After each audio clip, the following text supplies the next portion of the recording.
It's time for Breaking Bread with Papa. Hey! Don't you know? Hey! It's sourdough. Hey! It's time for Breaking Bread with Papa. Hey! Don't you know? Hey! It's also a show. Hey, everybody. Welcome to another edition of Breaking Bread with Tom Papa. I'm Tom Papa. Thank you so much for being here. We've got a good one today. This is really fun for me because I get to touch base, somewhat reunite with a great comedian, Tommy Johnagin. He is a super funny comic, and he super smart, super great joke writer, doing stand-up a long time, and then went off into TV land for a bit and dialed back some of the stand-up. And then you add the pandemic. He had a couple of years there, so I'm not running into him at the clubs, and I'm not running into him in the COVID countryside. So to be able to sit down with him today is going to be great, and we're going to drag him out of whatever he's doing and make him return to stand-up comedy, so we can all just laugh more. He's so great. I hope you're doing well. I have been on the road way too much. The shows have been great, but I've had weird things in between that have extended my my journeys, and my family is not too sure who I am. I came home and even my dog was like, "Are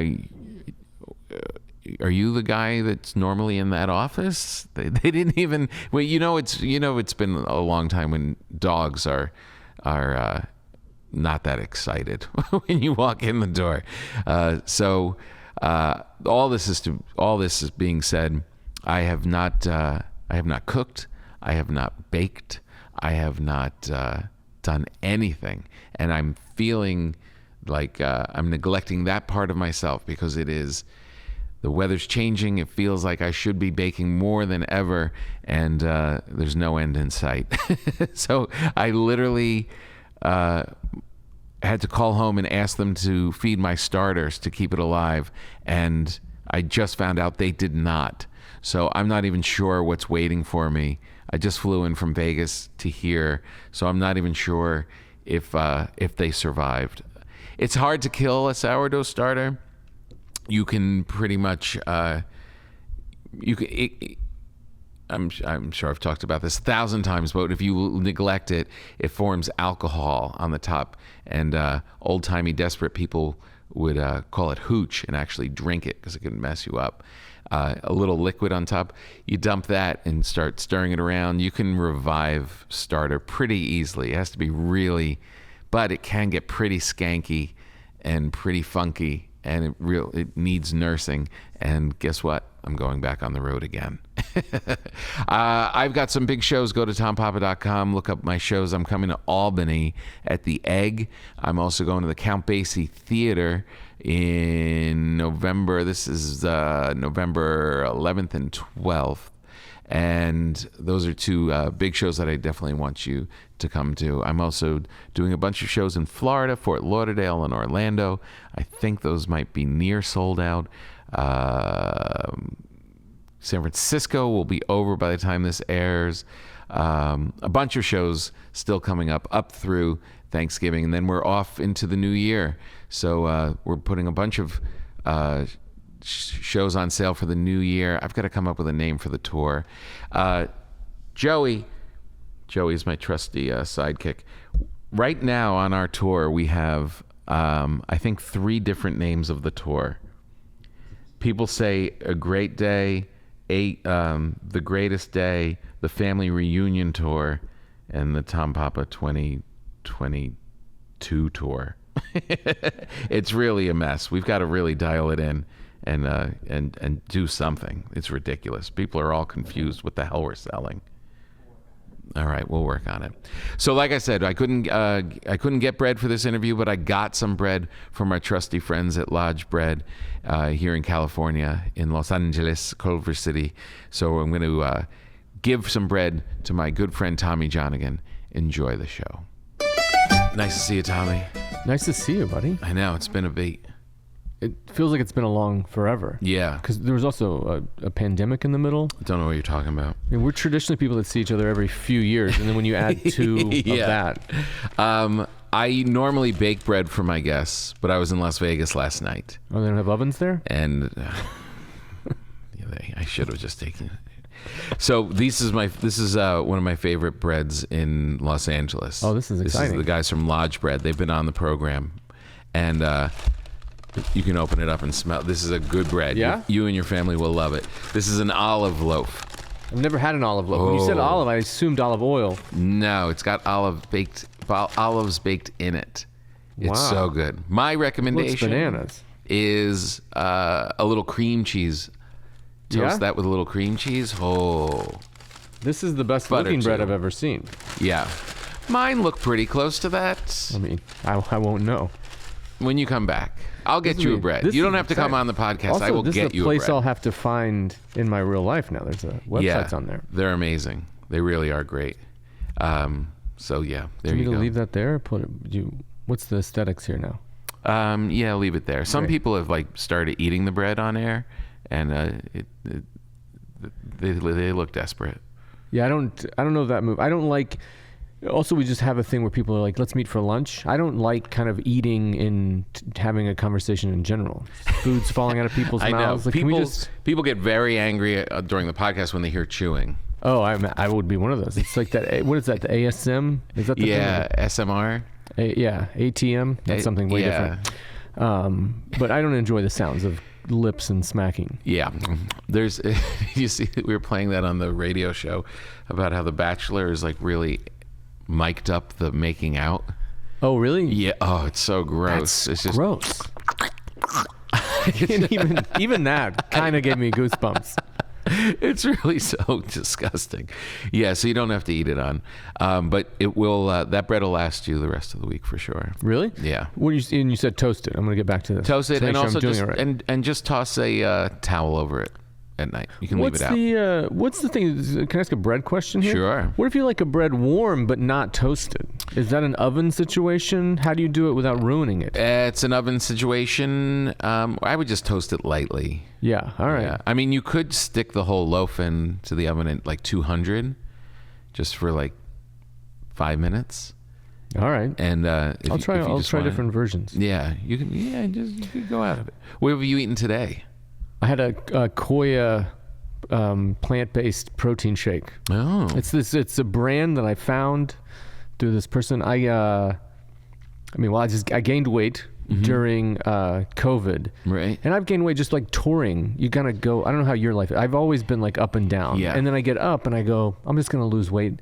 And so I got up and I was like, I'm gonna lose weight. And it didn't work for the first time in my life, just doing what I've always done. And then also I was like, I feel bad always. So I saw a nutritionist and she gave me a whole list of things. And What kind of all- bad?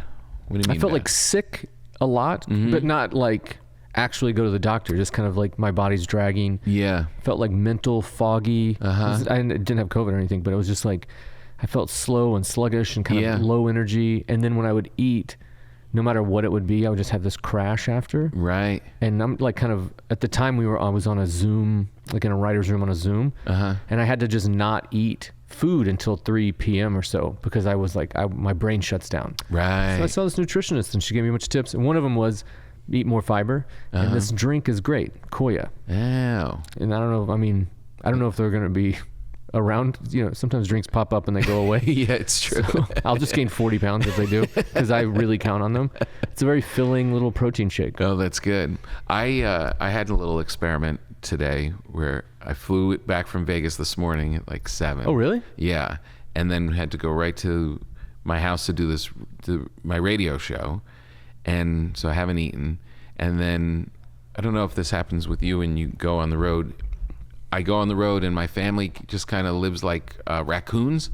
They turn into raccoons. I didn't realize I'm the voice of reason when it comes to food. Oh. You shouldn't eat candy for breakfast. Yeah. Has to be said by somebody. Someone's got to declare it in a place filled with no adults. And so I went into the kitchen on a break, and the only thing that was in there was candy. They went Halloween crazy. Yeah. And I got a Reese's Take 5. It's kind of like a crunchy I haven't Reese's had one bar. of those in a long time. Pretty damn good. And I said to myself, well, let's see how this goes. Let's see what happens if you eat a candy bar, if the only thing you've eaten in the day is a candy bar. And not good. Shut down. Yeah. Your body just doesn't enjoy doing that as a meal. Your eyelids just start closing after 20 minutes. I like these shakes. It's not. I'm not on some kind of diet, but it is something that, like, on the run. I also was like, kind of. I don't know what's the rest of the day looks like, so I'll just grab one of those, and then these bars where it's kind of like some kind of, it's like a Nugo bar or whatever. It's like just peanuts. Yeah. No sugar, and just something like that to get me through. Because what I found is, like, there's a lot of in betweens, or I get super hungry and then I go and I eat way too much for like a lunch. Yeah. Because my kids are in school during the day. Right. So sometimes you just have the freedom and you're like, I'll go to this Italian place by myself and then just eat a huge thing of pasta. And I'm like, what? I have a life to live after this happens. I know. I'm literally going up to San Francisco this weekend. And last time I was there, around the corner from Cobb's Comedy Club is this, they say it's the oldest Italian restaurant in America, I think. I think I know what you're talking about. Right? I think I went there. It was like a cool little bar, and then and last time I was there, same thing. I just rolled in at like 1 by myself, and I was like, I'm just gonna eat like a gentleman. And I sat at the nice white tablecloth, and I had a glass of wine, had a big plate of pasta. Not even thinking you have work to do, show to do. It's at 7 o'clock. I went back to the room and just passed out. Yeah. You can't be doing that. I did that once in Minneapolis. There was like a steak place near Acme, and it was college football Saturday. I went with my buddy, and it was the same thing. It was like 2 glasses of wine and then a huge steak. And and then by the time the show, I had slept and everything, but then when the show came around, I was still like, I don't know. I wish I was not here to do this. Right. Like, if I just flew to Minneapolis to have the steak, it would be a fine trip. But now I feel bad that there's people expecting something. Well, that's the hardest part. Whenever you say you're going somewhere and people are like, oh, you're going to Dallas, you got to have the barbecue. You're going to this place, you got to have the... Yeah, if I had an extra day where I'm not doing anything, I'd love to go on a food tour. You never hear, you got to have the chicken tenders from the comedy club. But that's something you have every city. It's just like, you got to have a basket of fries at midnight at the comedy club. Now, this is what's in my head about you comedically. Going along, super funny. Everybody loves you, of course. And then you were touring and stuff. Then you slid into television for a beat, started doing some shows, developing some shows, and then am now emerging back more into comedy. Not really emerging back more. I basically was like touring for 16 or 18 years. Yeah. And I started at 18. So when I did it, it was very much, I think I went full time at 19. I was doing 50 weeks a year. And I just did 19. I just did that until I was in my 30s. And then throughout that, I was kind of developing, when you're a touring comic, you sell a pilot here and then you write it. And then someone that you've never talked to calls and is like, I wish we could do this, but we can't. And you're like, I know that by you calling me that this isn't happening. But so I was developing, and then I shot a pilot that I was in and just really enjoyed the writing of it. Right. And at the same time, like, a couple things are happening. One, my youngest daughter was 6 months old and my oldest daughter was like 3.5. And she was at the age where I would pack a suitcase and she would get bummed. Yeah. And then I would get bummed. And then one of these pilots I had developed, the showrunners for a different, like, they had a show picked up and they were like, would you like to write? So I just went hard into, I'm going to be a writer and I'm going to be home. I think there's, everybody has their own background, but I just had such a specifically unique thing where my dad was a truck driver when I was a kid. Oh, really? And just on my end, I was like, I feel like I'm a truck driver now. And then I'm thinking about, like, there's a lot of things that I'm bummed out about now as an adult. That part of me is like, it's because my dad was a truck driver. And I was like, I don't know if I want that. But how hard was he? He was gone. He was gone constantly. Like, when I would go visit him in the summers, we would just be in the truck for 3 months over the summer. it was a lot of great experiences. Yeah. And I know like also, he's probably doing all he could do to be a dad. My parents are divorced. And then there's a Right. lot of truck drivers and comedians that are great parents. Right. But I was just carrying so much of this own stuff where I was like, I Right. think I could do this writing thing. And I wrote on a show that went for 4 seasons and then kind of climbed the ranks a bit, and then got another show after that, and another show after, and just kind of been consistently working in a writer's room, Right. which I'm really grateful for like the last 7 years, and also selling pilots, kind of hoping to get my own show. Yeah. And then just recently I started trying to get back into doing stand-up in town to have that like balance. Right. Yeah. Where I never to me, the stand-up was always, you're gone 50 weeks a year. Yeah. But then I realized I was like, I love it. Yeah. I can still do it at night after I put my kids to bed. Right. In the town I live in, which is one of the best comedy cities. I know. Why am I just ignoring it? Why am I going to So I'm trying, Davenport? I just don't want to do it unless I'm writing. Like, Yeah. I feel like anytime I'm on stage or anybody's on stage, you're taking a spot. I feel like you got to do something to earn it. Where there's times where, somebody at a club is like, "Oh, come do a set." And I'm like, well, I haven't written anything in 3 months, so I don't know. Yeah, I know. Do somebody that's trying. Yeah, right, exactly. I did I was at the Cellar the other night, and I was like, I had nothing, like I just taped this special like 2 weeks ago, so nice. It's time to move forward and do some other stuff, but I have nothing. So I did the Rory Scovel approach, which is just go up with nothing. Yeah. And just start. Just see what's going to happen. You didn't even have like thoughts. No, I had nothing. I really was, because I just had like a mental block. I was just like, I've been carrying this set for, That's great. And his thing is don't even use the crowd, but I use the crowd, like just as a pop off. Just to give just to give me some kind of spark. Yeah. To go somewhere. And it was good. It was like, it kind of like kicked off the... And from that, you're getting something that you think, oh, this could be something that I don't have to engage the crowd with. This is now right. The seed of a bit or a story. Yeah. So let me ask you this, because this is a thing I think about from time to time. And I've gone back and forth, doing a show or being on the road. Sometimes, though, when you are in town working on a show, especially if you're moving up in the ranks, you come home very late.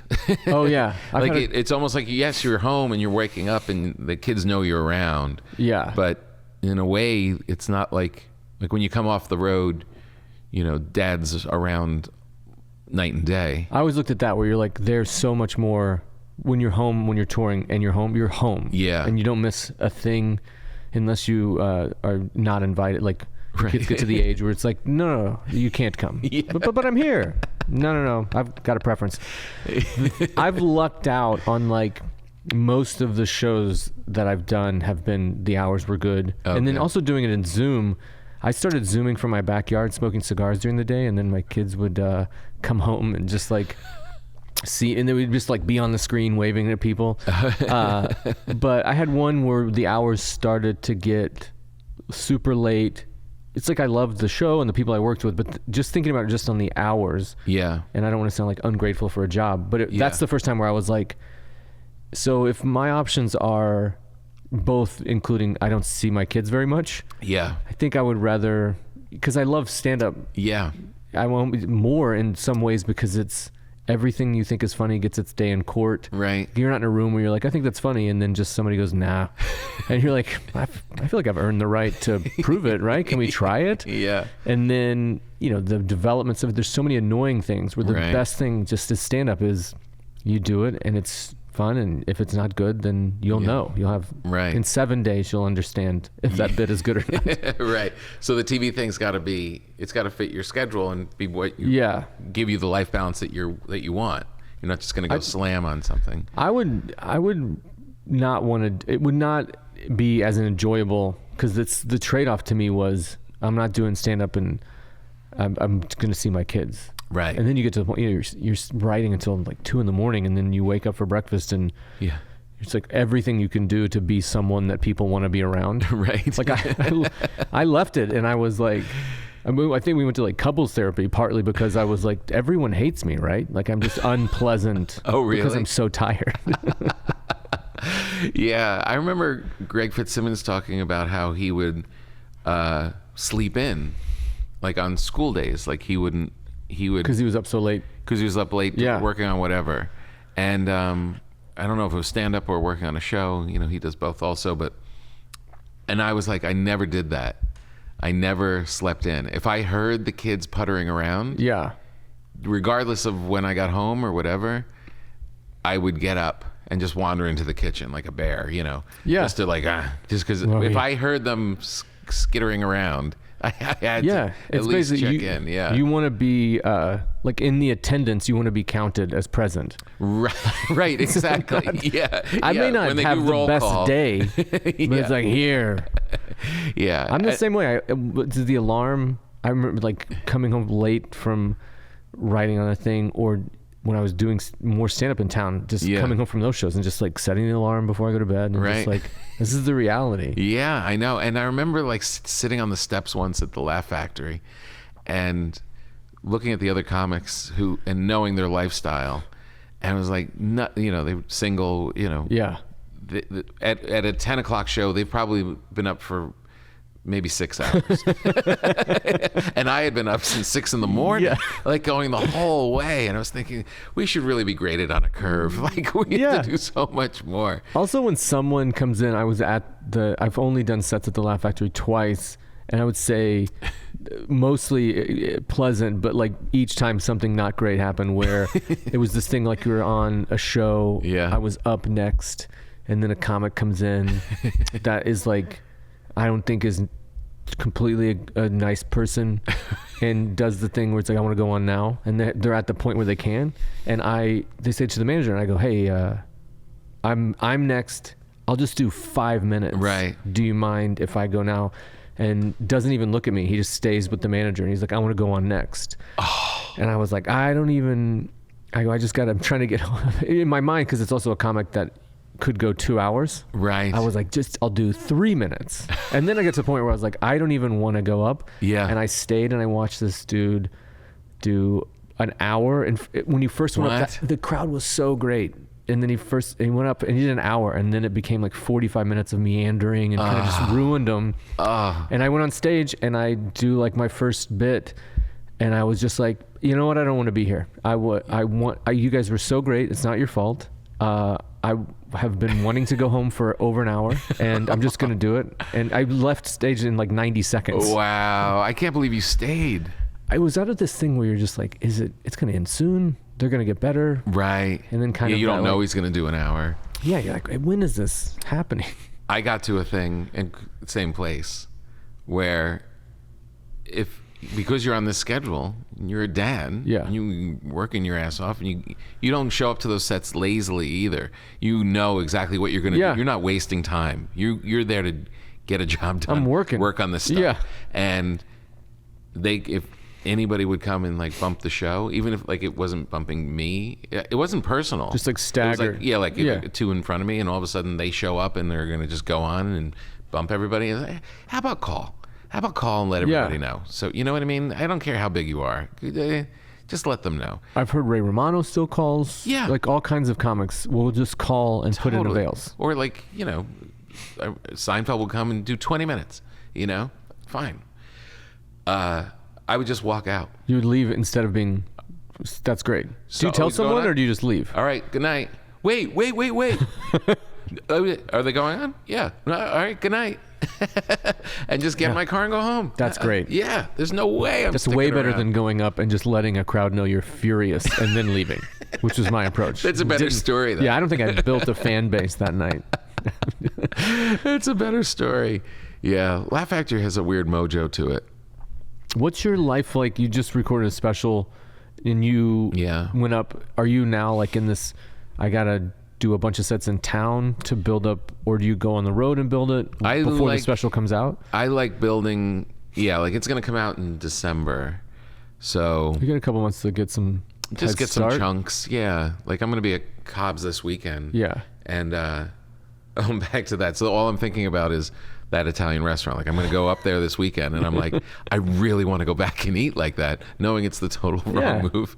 But I'm psyched to go do like 5 shows where I can just like, you know, open up and screw around. Because I'm not in the mindset that you have to like throw everything out immediately, and I still am very much trying to please everybody when I'm there, especially in a theater. Like the idea of just screwing around. I was just in this theater, and there was a comic who we know was there the night before, and very funny guy. But they said that he did 2 hours, and there's unions involved. Exactly. And babysitters to be paid. What are we doing?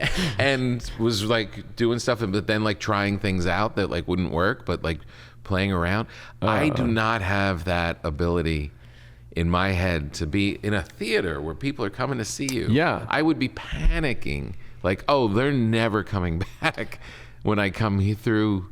But there's growth that can be had in that, right? Like if you're doing an hour and 15 at the theater, if you do 3 new things, sure, you feel like, man, I've moved forward, and everyone still had a great time, and they may not even have noticed that I snuck one in. No. But if you're doing it and it's 2 hours and people are talking about it the next week, and you're telling them after 15 minutes, sorry, that was a new thing. Like, oh man, I paid $70 right to be. It's like, yeah, and parked, and oh my god, I know I don't have this, so I can't do it there.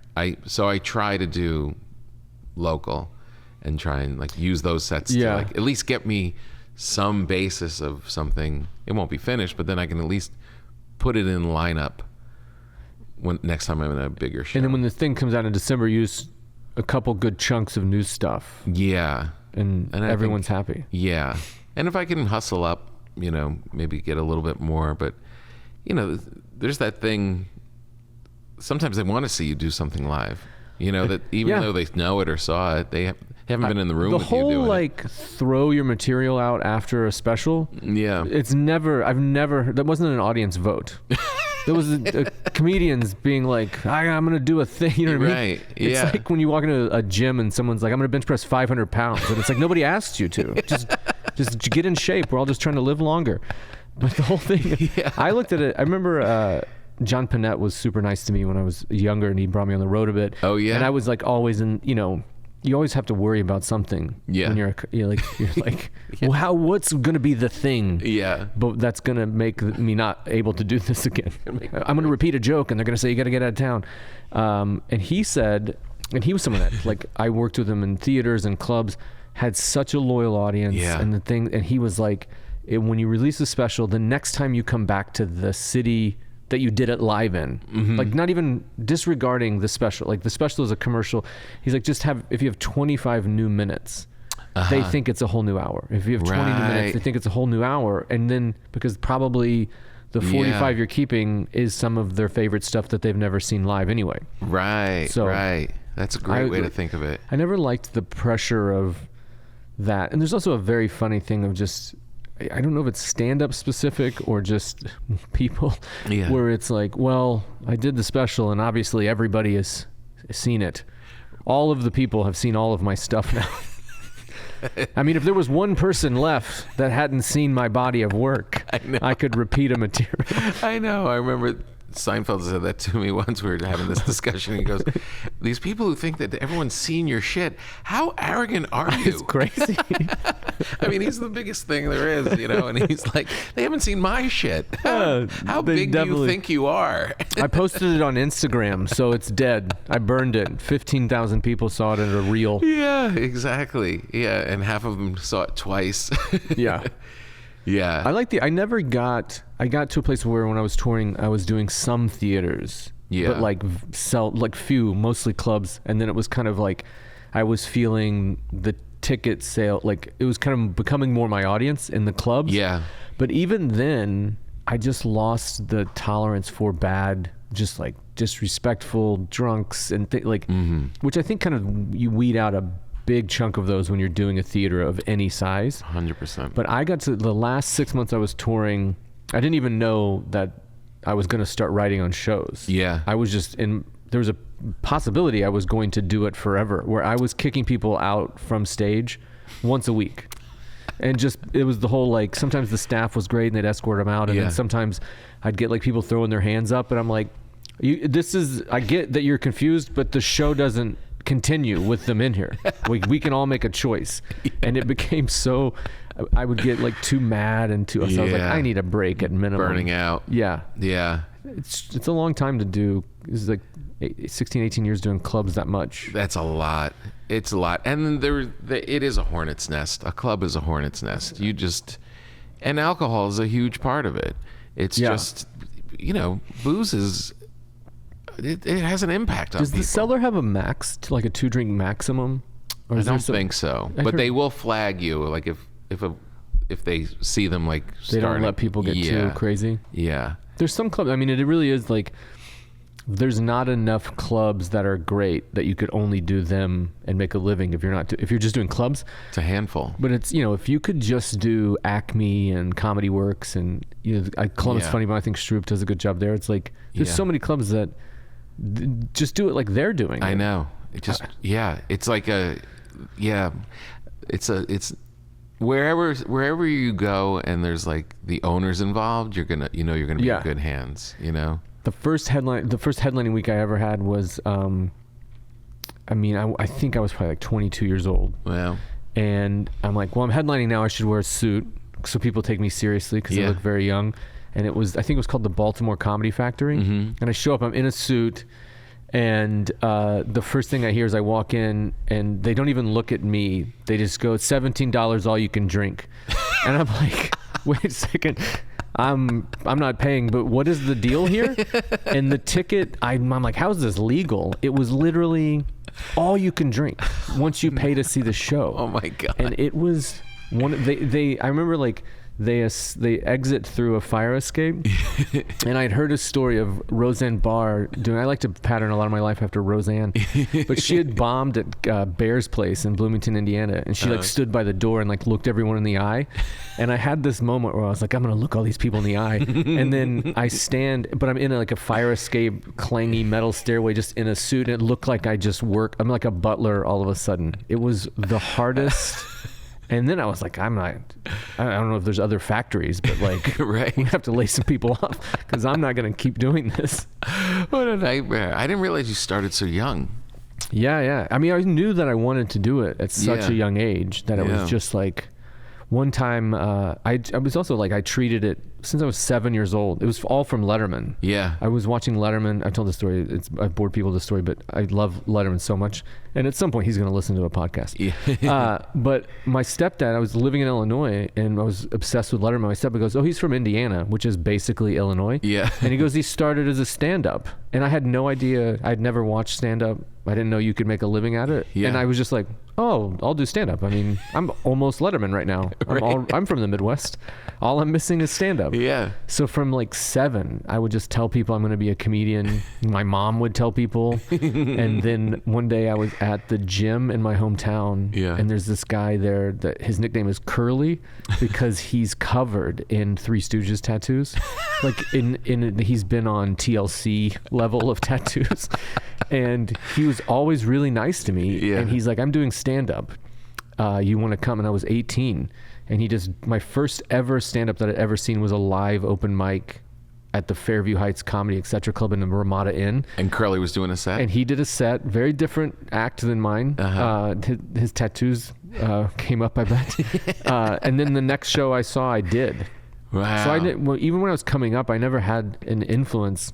Yeah. Every time I did a show, it was like multiplying the amount of comedy I had seen. I had no idea what I was doing. But were you digesting it on television and stuff? Like no, I didn't see any really stand-up until after I'd been doing it a few years. I started watching. I remember like Brian Regan's Comedy Central Presents.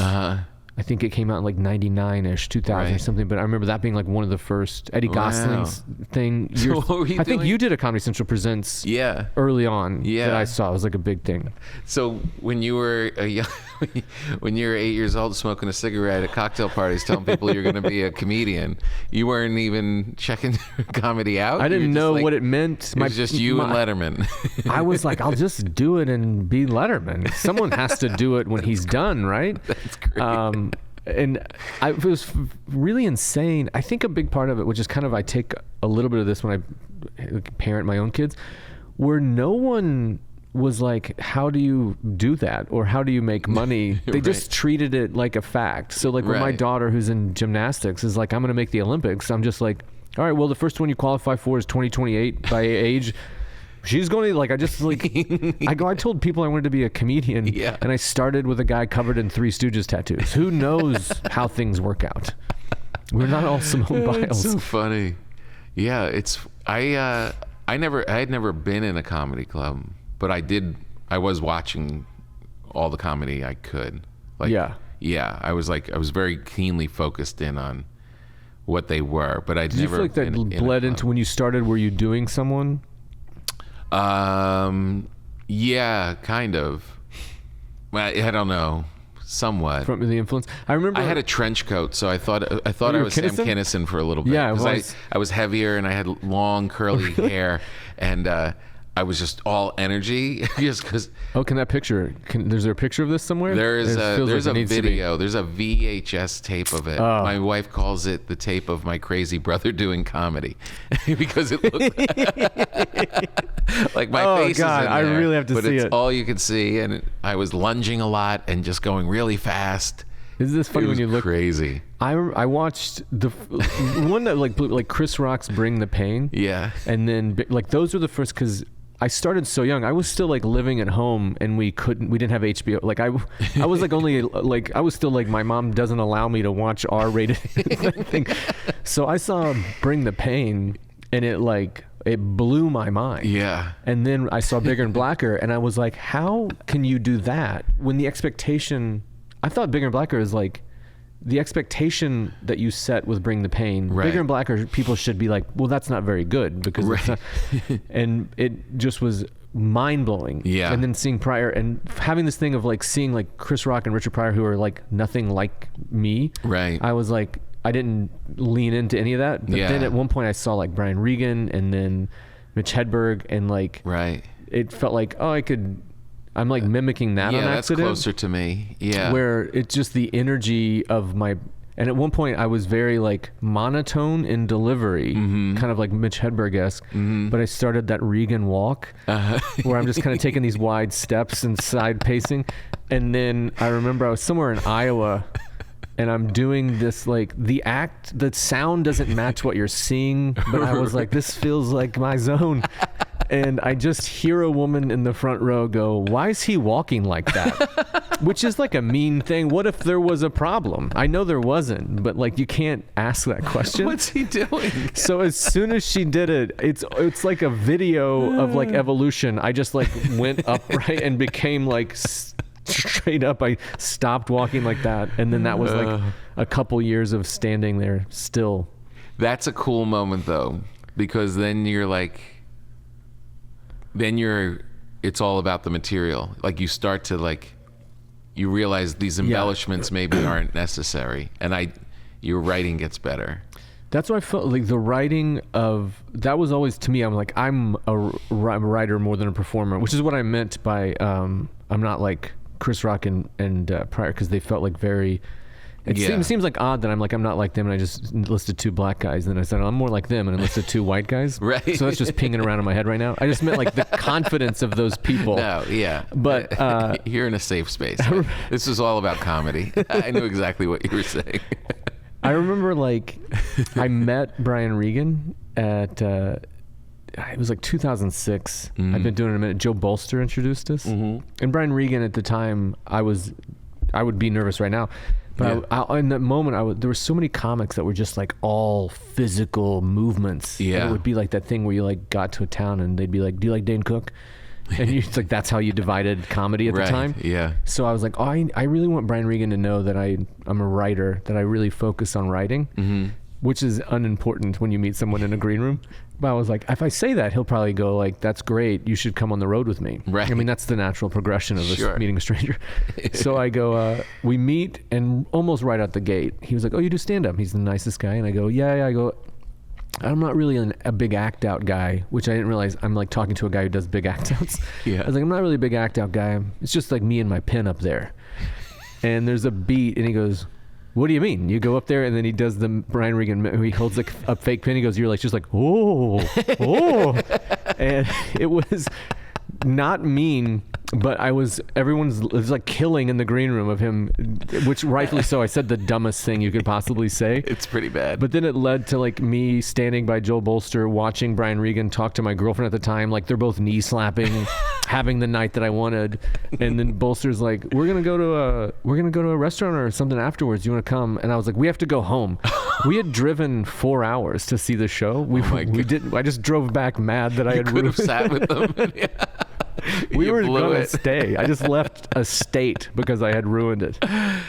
I was in some hotel in Northern California, and they had this weird cable system that had these strange comedy channels that I'd never seen before. I don't know if it was like a Roku or I don't know what it was. This is recent? This is recent. Oh, I like this. This is like right after the like pandemic. comedy.com or something? There's a couple of those. Yeah, like something like that. Yeah. And it was like I had no idea what they were, but they were running all of the like the classic specials or JFLs or of like the Louis Anderson, Paula Poundstone era, like the early 90s. Like they were all made like late 80s, early 90s. I know both of those, I think. Yeah, like and they were showing all of those types of acts that were hot at that time. And it was really cool to watch. I just left it on, and like even when I came back after the show, I was just watching them, and it was very cool to see because the styles, changed a little bit, but watching how professional they were, like seeing Louis Anderson in a doing a TV set and it's not going well. Oh, but you see him clock it, you can tell. Yeah, and he gets out of it. Like they're all so good. They were all so professional and really impressive to watch. But the one who just destroyed me and was like, wow, he's powerful, he's expressive, and the writing all of a sudden for the first time, I was like, the writing is so elegant. And I never really clocked that watching him was Panette. Oh, It was like, I always knew him as like, funny, whatever, and he would kill. But that was the first time seeing him like in a lineup of these people. Like, oh, I was missing the layers of Panette. Because I think he, at least because working with him live, I had that kind of same moment live, and I think it may have been because I remember that old special or bit or wherever you see like the buffet bit. Yeah, and I think I was just like, that's the bit, that's his bit. That's the guy, and then he's that guy. Yeah. And then I watched him in these clubs and theaters, and it was just like it was just like that thing where it was just that rhythm was just like pounding them. Yeah. And it was like you're saying, it's so well written. And he was insanely nice to me, and it was like kind of sneaky nice where he was like, you want to come on the road with me and open for me? Which you're like, yeah, it's great. Like the club pays $100 a night. Right. And then all of a sudden it's like, my business managers send him your flight information. He's paying for that. And then here's way more money. Right. And take my hotel room. I'm going to get a better, it's like, right. And we went into a 7-Eleven one time and I bought like a ding dong. And he's like, you're not paying for that. And I was like, I mean, at some point I'm going to have to pay for something, right? That's great. I'd like to hear that. He killed so hard in clubs. It was crazy. Crazy. He really was so powerful.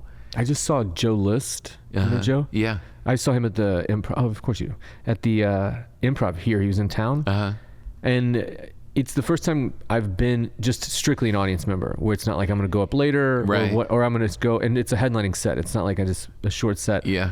It's one of the best shows I've ever seen. Wow. Just murdered it for the whole time. Wow. My face was hurting. I was just like, and then a check came, and I was like, I'm a good audience member. I just put my card down. I didn't like get doing math. You know what I mean? Where I felt like, what made you go check? What made you go sit in the audience? Well, we've been buddies for years, and then we hung out that day, and I guess he said he was coming to town. I was like, we'll just go to the show. Because when you're saying like, what made you do it? Yeah, that's my mentality normally. Is like, why would I? What's the reason? Right. It's like, well, this guy and that's funny is doing a show. Is there? It's a weird switch though to actually go like sit in. And I went on the thing. I bought tickets. Yeah. Which I don't even know the last time I bought a ticket to a comedy show. Yeah.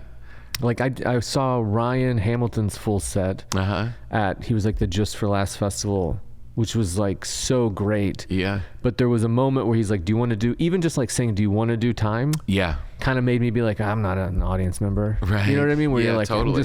I may go up there. No, just leave me. Yeah, now it's in your head the whole time. Because then like Ryan was killing. Yeah. And then Andy Woodhull opened for him. He murdered. And then you get that thing where you're just like, well, I wish I had gone up now. Yeah. So that takes you out of being an audience member. Yeah. If you purely go as just like, Yeah. Buy the ticket. yeah, Go in. Yeah. I'm here. I haven't seen Joe do a long set ever. It's really good. He used to, when he was middling, when he would come on the road with me a bunch. Oh yeah. It was just like, he was so great. I think he talks about it was just like, he found another gear at some point. He was always like really funny. Yeah. But I think he kicked it in and maybe it's just like Yeah.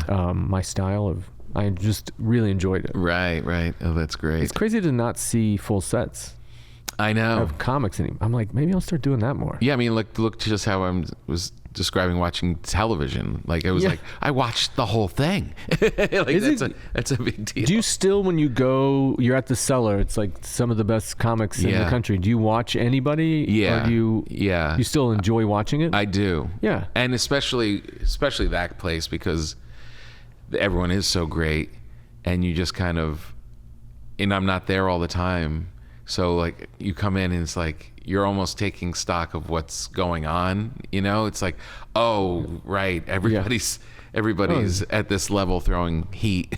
You know. Yeah. It's crazy. Yeah. Where'd you shoot your special? The Wilbur in Boston. Oh, nice. Yeah. And I just did it a couple weeks ago, and yeah, it was great. It was really fun. It was a cool spot. Boston crowds are just great. I've had some good stuff there where working with people where I did it once on my own or something, and that place is great. Yeah. They also like it. It's a place where it's comedy. I think they've built that place up as like the comedy audience. 100%. They know what they're doing. At the marquee, I was sitting there having breakfast the day of the show, and they have a digital marquee just rotating, and it's everyone, all of your friends, just going through. I think that was something that I missed a little bit when I, just stopped touring 6 or 7 years ago, where not necessarily that place, but smaller theaters started being like, we can have comedy here. Yeah. And I think that's made things so much better where you don't have to go. Also, you go to a place and they're like, well, you have 5 shows and there's 600 seats. So we're going to need you to move a lot of tickets. Yeah, you got to go And do you're like, press, and you're like, wait. I know the first time I added that up, I was like, wait, there were 2,000 people here, and you feel shitty because like they're half full, but it's over 5 days. Yeah. So I feel like a failure when 2,000 people come, but I could feel like I'm on top of the world if I go sell 320 tickets over here. Yeah. Why don't we do that more? How old are your kids now? They just had birthdays in September. They're 7 and 10. 7 and 10. And do you feel like it paid off being home? I think it has. I mean, I don't know, what they're going to be telling a therapist in 20 years. Yeah. But it paid off for me in a lot of ways. Yeah. And I think that like just in the last year, because I would do some clubs in town and stuff, but just here recently, it's been more of where I really miss stand up. And I also feel like, I'm like 7 years old saying this is all I want to do. Yeah. Like that didn't go away. Yeah. And I don't feel like this, like, oh, these damn kids, I made the choice. I enjoy it. I think it was better. But I do think that like, I would love it if you just got rid of the bad audiences. Yeah. And just getting back into it in town, I think is going to be my next move, just to have that feeling. You're so good. I mean, you were like one of my favorite local people to see, and it was like we've had friends that do it. Ian Edwards is a good example of it. Goes off and takes a writing gig, but then freaks out and comes back to stand up. And the fan in me is like, yeah, come back, come back and do more sets. I want to see you do more sets. I do this podcast called The Local News with a buddy, and it's like news that won't make you sad. And it's kind of one of those things where we really like it, and it's trying to do a thing. We do it all the time, and he's a comic, Alex Stone, and I feel like for a while that was kind of scratching the itch. If that makes any sense, where I would kind of get on there and I would like talk about these things in my life at the beginning and then vent, but never refining it in kind of. I also feel like that's the thing. Because just the way my act was or is, it's like very personal. and I talked about like my marriage problems or my dad getting sick and dying, like and then I feel like I'm realizing now that like I think the outlet was very helpful.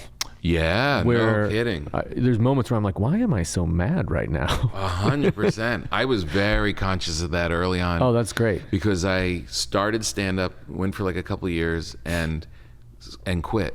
Stopped for like a year and a half. Because when was it, like early on? Early on, like 90. I started in 93, and probably like 94, 95. You're not Just doing like that stopped. many spots. But my girlfriend's father got sick and died, and I just felt like, oh, I gotta be a grown up. I can't. Yeah. I gotta stick with my job and forget that. And Greg Giraldo would call me every day, like, "Where are you, man? What's going on? Come back!" And people are getting TV shows out here. Yeah, right. Yeah, exactly. But I remember, like after 6 months or so, and I'd only been doing it for you don't even do it every night at that point. You're getting spots once in a while. But I was a comedian. I felt like I was there, and I stopped and just started working and hanging out with my friends. And I remember laying on I gained like 30 pounds. In the time off? Yeah. Yeah. Gained 30 pounds, drinking, smoking weed, not like the fun version, like just became an adult, and just laid on my sister's bed one day. And I said, am I even funny anymore? Am I funny at all anymore? And I was feeling myself decaying because I wasn't doing it. I was like, I was going against my nature, and it was like, oh no, I need this for so many reasons that I'm not even aware of. I'm just all of a sudden this fatso playing Sega Genesis. It does feel like I watch comedy and this and doing it and on the road. Like, it's like there's some people that are that where like that is who this person is. Like whether they're writing on a show or like laying in their like that is a comedian. And if you're not kind of fulfilling that or like being that, you're just like fully not being yourself all day long. Right. Which is probably a scary place to be. It's like, scary place to be. So I went running back. I would think that like you're writing and like you're doing your podcast, you get like, you're scratching it. You're getting a little bit of it, but it's not the real thing. It's not that thing that you get back. And I don't want to risk, I have like shows I'm pitching and trying to sell, and I hope that like the shows come and the money comes with it. But I'm definitely, I'm like, I am way better at stand-up than anything I've ever done. I'm just not doing it right now. And then you go back and you're like, can I do it? Which there's this weird thing that happened completely separate from me that I just kind of watched for a bit. Mm-hmm. When I started getting back into it after I was on these writing staffs, I was going to Comedy Magic a lot. Yeah. And it was at that moment where you're like, kind of like what you said with Roy, but a little different, where I was like, I had taken a 3-year break. So like I have a story about my 3-month-old daughter who now talks to me and like we hang out a bunch. And I feel like I'm not going to lie to these people. Yeah. So part of my thing, which I look at it differently than you were saying with Roy, like I look at it as like, if I don't write, the punishment is being up there and feeling the silence of not having worked hard. Right. So I had like a bunch of, and I'm like, I'm going up, I'm just like, nothing I've ever done. I'm just going to go and see if I can do it again. And at the same time, like Paul Reiser, I found he had taken like a 19-year break. Yeah. And then he came back, and I was going there as he went from doing like 5 minutes to like 15 minutes. And I saw him do like a half hour in a few months. Yeah. And I was like, I think that he's just born a comedian. And if you are that, then it's never gone, even if you take a break. That's what I felt everyone learned from the pandemic, was we were all forced to take a break that no one would have taken otherwise. And I kept saying, after I went back and did my first set, I think I went to Salt Lake City and did like, one of those 10 people in a show, and you got to tell everyone it was sold out because they were only selling 20 tickets. And I remember calling my friends and being like, turns out we're funny. Like, that doesn't go away. It didn't expire. Yeah, right, exactly. You didn't turn into something else. There's so many people that are really good that are like, I got to do it tonight. If I don't do it tonight, if I'm taking 2 days off, I'm so rusty. And it's like, I think of I think the pandemic partially, like, a couple of things is like, oh, you're funny, and then the other people were like, you may have like an unhealthy relationship where it's like, I did a show where I like talked into someone's feeding tube just because they were having people or like whatever. Everybody was like the craziest. I would like bump into a comic and it would be like they're making up a sketch, but they're just describing a show they did because it's a drug. It is a drug. I remember seeing Mitch Hedberg at a club in New York, at Stand Up New York. And that was like, everyone was like psychotic. Like you had to do 3 sets a night. Yeah. You know, you had to like, and I remember him going like one every other day is good for me. Yeah. And I was like, oh, really? So the best of us right now is saying that I don't have to like this is good. I just did a set and I'll do it again on Thursday. When I moved out here, I'd been doing it for a long time and had like a full road schedule. So on those days I'm like, I think I need to like live life. Right. Or like when I go to Des Moines, I'm going to be like, so I was at the Improv the other night. And it's like, something has to happen to me. You know what I mean? Like I can't just, when I'm home, also only do stand up. I just checked into the Days Inn again. There's so many hotel beds where you're like, I feel like I got to live in a house. I got to be with another human being. Yeah. I've been going so hard. And my wife called me the other night and said, I just want to ask, did you move out? Did you not tell me that you moved out? Just on the road? Yeah. It was just in certain things just extended. And so it's been Where do you go up here? Been really heavy. Here at the store. Now I'm like, I want to see. I've never been inside the store. Really? Yeah. Wow. When I first moved here, it was run by a guy. It was like a fraternity. It was so scary back then. And my friend was like, all you got to do is hang out every night. For like a while, and then at some point I'll look at you. Or what it was like, I'm like, I didn't. It was dark. They went through a dark period. I just never stepped foot in it. Yeah, it's a weird spot, but now it's great, and it has been for years now. And that'll be the next ticket. I'll buy a ticket. Yeah, I'm gonna be the guy who will buy tickets to the shows. Yeah. You're gonna be like, why are you? Tommy Johnagin's here. Where is he? It's a thing where like I bought the ticket at the Improv, but then I used my comedy clout as just a comedian with no clout, being like, not up front. I like emailed to read it. I was like, I do not want to. Yeah, make eye contact. I can't with my be friend. that guy. Yeah. Hey, we just do it to me. That is the weirdest when you have like people in your life who want to do that, and you're like, wow, you ruined the whole show. It's so bad. It's really. It's bad. never gone well. Is your wife still in television? She is, yeah. She switched jobs. She's on like she went to the producing side, at least for the time being. She sold a show. Is supposed to be starting shooting soon. So nice. She went from the buyer to the seller side. What's been her consultation for you? Like when you're doing television and doing all this stuff, like, do you, what's been her advice or guidance of like? We haven't really talked about the one thing that has come up. If we crack open, I'll go so personal and deep, and I don't mind it, but I don't want to get too crazy. But we did end up in couples therapy during this pandemic thing. And I at one point I acknowledged, which I don't think she had acknowledged, and I may be wrong, but I was like, we had this like really good relationship for a long time. Yeah. And I was gone 300 days a year. Yeah. And then one day I was just like, guess who's here all the time? And we didn't do anything different. I just kind of never left again. And I was like, I think we're kind of feeling that. Yeah. And it was very like, we're good together. And I think in the independence of, it wasn't me being like, what'd you do today? Like whatever, like. Yeah. And then I just stopped doing it. And we had the conversation of like, I think I want to transition to writing so I can be home more. And yeah. But it's she was not like, great. Yeah, I think even in that conversation she meant it, but neither of us knew how it was going to go. Yeah, it's a big shift. I mean, I'm feeling why my wife asked that is because we were home.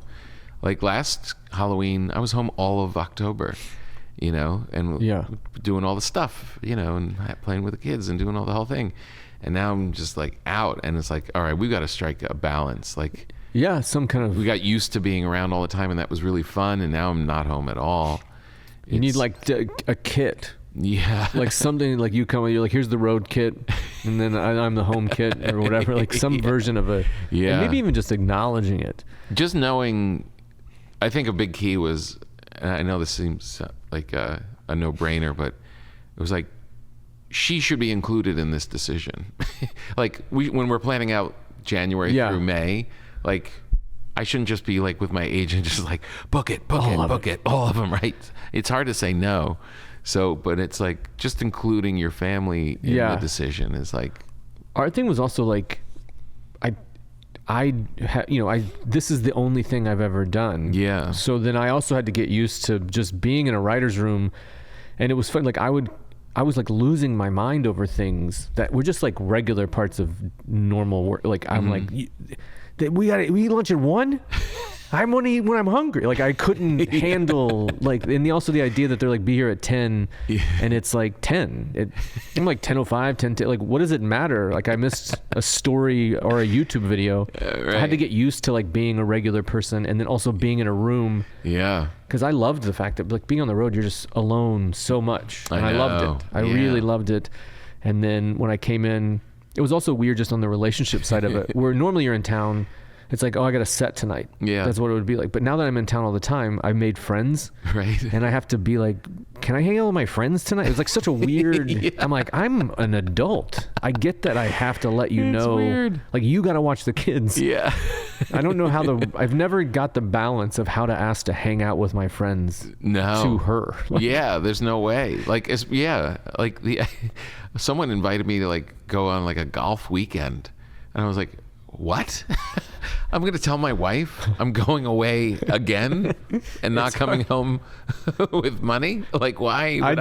I'm not allowed to go. I did a trip because for years, I've been off the road and I've just kind of never left. We've always been together. You know what I mean? Yeah. And it's like it's like a comedy duo where there's like the show's great and then there's just like there's a dark underbelly. It's like what it started to feel like, and I was like, I'm gonna take a trip and you should take a trip. So that just got introduced into our lives. Like she went to Vegas for 4 days, and that's cool. And it's just the idea of like, I think if we're gonna be together all the time, we have to kind of take advantage of those things that people do. Yeah, there's a reason why they do those trips, right? Exactly. If we're going to be together forever, you should be allowed to have 4 days.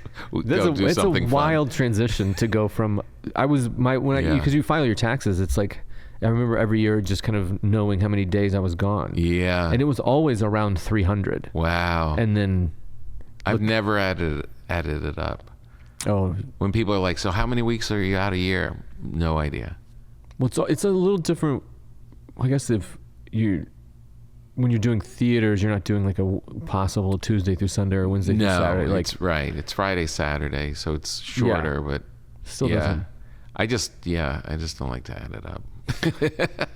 Is that what you do? I remember Jake Johansson said at one point he does like 2 on and 2 off, or 3 on and 2 off. Like he has like a thing, like you were saying, where like it's just understood that he never does more than 3 in a row or something. Yeah, I don't have that. I think think that's wise. I'm going to have that. I'm definitely going to have that come Thanksgiving. Well, do you have right now, because you have a special coming out? Yeah. And the holidays are also coming. Yeah. Have you just booked every week but the holidays to try to get the new chunks and stuff? No, I'm going heavy through Thanksgiving, and then I'll be home. And then the store a bunch? Yeah, then I'll just do that stuff. You develop stuff a lot, like in shorter sets, or For you sure. go into longer sets? There's such a value to it. Sometimes I'll shit on it and be like, I'm tired, I'm on the road, and then you're only doing 10 minutes, 15 minutes, 20 minutes. And then you go and you're like, oh, this is so valuable. Yeah. Even like when I go back to New York and go to the cellar, it's like in 2 sets, I've done more work than I would out here in like a week, in 2 weeks. Oh, that's great. I mean, it's just so, the editing is so quick. The work you get done is so fast. I miss that. Like I miss everything about it except the bad crowds. Yeah. But one of the things is when you like come back and you've done 10 or 12 minutes. Yeah. And when you listen to it, it was basically a bomb, but the new thing worked, and you cut a line and you're like, oh, what a great night. Yeah, right. Exactly. I'm a comedian tomorrow because of this. I'm going to do this again. I remember there was this audio documentary. I don't know, it was what it was for, but this reporter followed George Burns around when he would tour. Like, Yeah. Old, at the end, he was him and his manager, and she was just getting a kick out of how, like, all of the weird road stuff. And he's 89 years old and doing it. And she was laughing that the two things were that it was all about the food. It was, where are we going to eat? What are we going to get? Yeah. What are we going to do? What are we going to have today? That was like the big thing. And he would get so excited over something new that worked. And in her mind, it was like a word or a half of a sentence. But the elation that he had was just like, oh, really? It worked. It worked. And she was like, what worked? She couldn't even tell. But that's all you need, really. Yeah. He knows what it means, I'm at the thing now where I'm trying, in my mind, I'm like, I saw the show and I watched a couple of specials that I really liked. And like my buddy Andy Woodhull just put one out on YouTube, which I love. That's like, it doesn't have to be, I sent it to the guy at the place and somebody told me he only watches 4 minutes. Like, you got all these stories. It's like, you work so hard, just put it out. Yeah. And I'm at the place now where there's like multiple times where I'm like, oh, I got to write that. Like, it kind of just turned back on. Like that kind of passive brain or whatever. That's just kind of goes like, write it down. And then I always think of that Hedberg joke where he's like, or convince yourself it's not funny. Right. You got to get up and get a pen or convince yourself it's not funny. Yeah. So your girls are, this is a good age. 10 and 7. Yeah. And it's like gymnast, the older one's gym, which is it's a sport that takes up all the time. Yeah. So she doesn't do another activity. It's just like 16 hours a week of gym. Right. She's obsessed. She's so happy. And it's like, she works so hard. Yeah. That's like the thing that I've always, like with both of them, it's just like, just what I took from stand-up when I was very young was like, the only thing you can control is how hard you work. Yeah. And what you can do with that is you can work harder than everybody. Right. I remember at a time where I was like in just a garbage hotel. Yeah. And I was like, I got out of bed and wrote for another hour because I was like, I bet Chris Rock, because he was touring. I was like, I want to outwork Chris Rock today. I just like made up a thing. Yeah. But so she's in gym, and then my little one does tennis, and she just started co-ed, like kid pitch baseball. Oh, cool. She's a catcher. It's like one of the cutest things I've ever seen. Yeah, I'm really envious because there's like every stage is whatever, but my one's in college and the other one's getting ready to go. And you're living in the pictures that are difficult to look at. Oh. You know what I mean? Like, for me to like see them at 10 and 7 is like, oh man, we didn't, like, you knew what you had it, but do you know what I mean? You never really clock that they're gonna get a bag. You're and living go. in the picture. Is that a thing you've said before? No. That's like the title of something. That was pretty That's profound. one of the best things. Because it's funny, you're like, at this age, you're living in the pictures. Like, I could say that to someone younger because I remember like when we moved into this house a few years ago or 5 years ago, whatever. And then I look at the pictures and I distinctly remember like my oldest being like, oh, she's not a baby anymore. Right. She's so mature and she's talking. Yeah. And then I look at those pictures and I'm like, that's a baby. I know. What were we doing? We just didn't have, it's so funny. Especially, I always laugh how serious, like, you would discipline them or talk to them. Yeah. And then you look at them like, I remember getting so mad and being like, what? She can't even talk yet. That's the worst. Those things you look back and you're like, what did I do? But when they start to communicate, what did I do? You're like, okay, this is a human being that can talk to me. Yeah. How does she not know everything about the world yet? Why are you talking to your mother like that?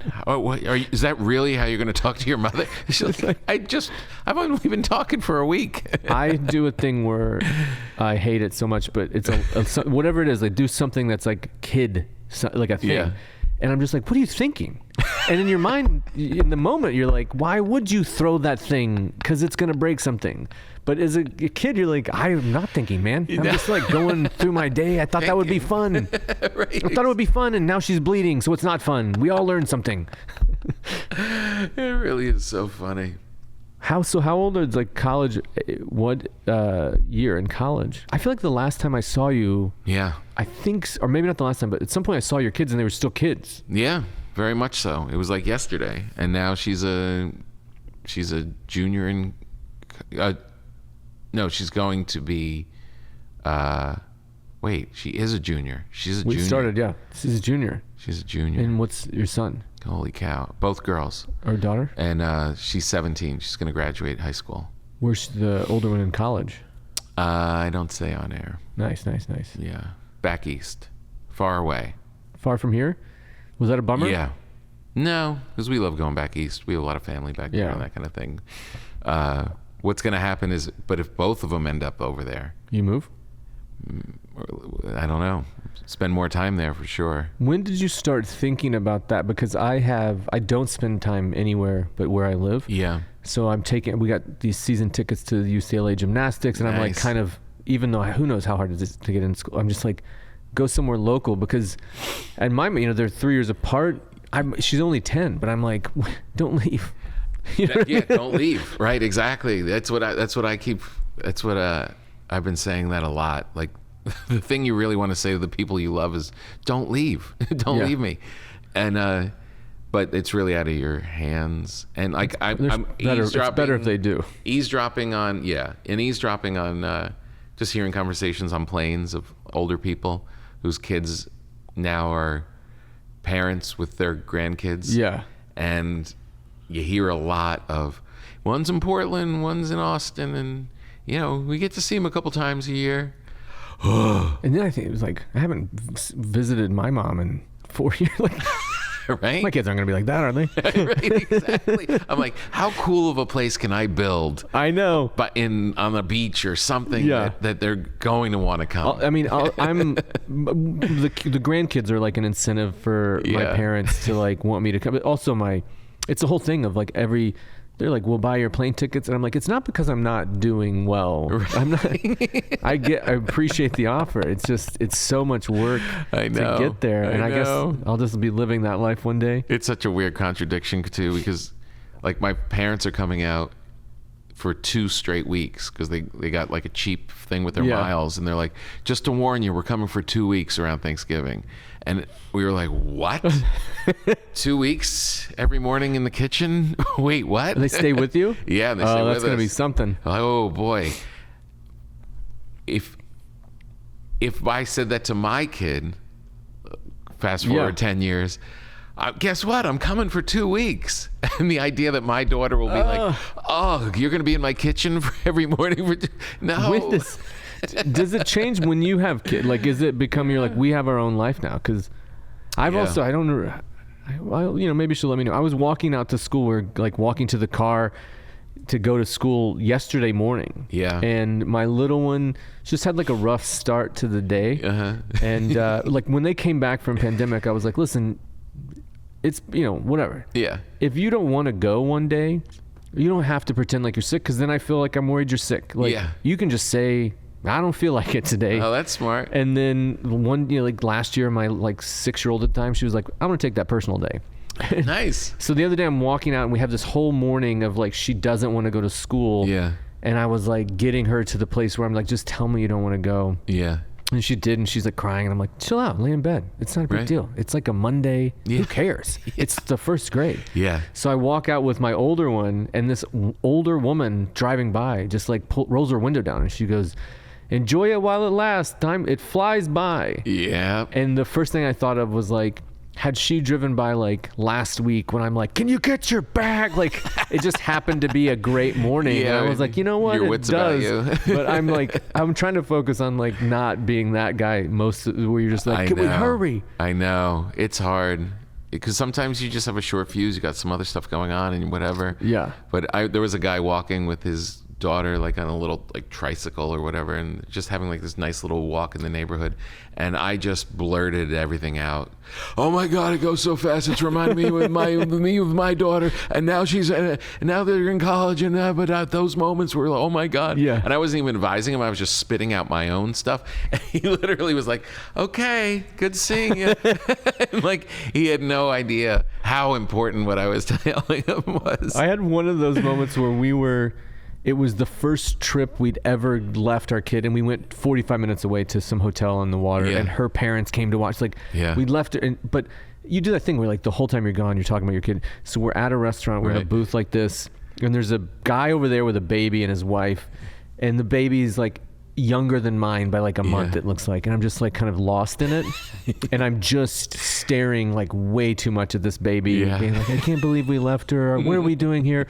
And they both look at me. And in my mind, I wanted to say like, oh, I'm missing my daughter right now. Yeah. I was just thinking about how beautiful your baby is, your family is. I'd love to, but I just go, oh, I just wanted to hold him, and like I got so stumbled out of the block, which is part of the real emotion. But I'm like, that's not what you say. What you say in a restaurant? Like they were like, this Give guy's him. weird, right? Give no, me. no, I'm not weird. I just want to hold him. I'm not weird. Come on, let me one squeeze. Give me that baby. Oh, well, this is so great. Thank you for coming here. Dude, this is great. This is really, really fun. Enjoy the bread. Next, I will find you. I'll text you when I eat this. And yeah, well, just enjoy it. But I'm not as invested because I didn't make it. The bread I'm going to bake you. I've seen the bread online. It's Yeah. something else. But this is really good too. And yeah, just come back and do more sets. I hope to. Yeah. Yeah. I can't wait to see the special. I just locked the picture on it. So. Really? Does it look great? Yeah, it looks good. Suit look good? Yeah, pretty good. Nice. Yeah. You always got a good suit. Yeah, with a big fat head on it. Got it, Aaron. All right, that's it, kids. That's the great Tommy Johnagin. Look him up online. Check out his stand-up and start sending him messages so he knows that he is beloved and starts showing up at the clubs with regularity. Great guy, as you can tell, very funny. Thank you all for listening. Go to tompapa.com, look up all my dates and all that good stuff, and we'll see you next time.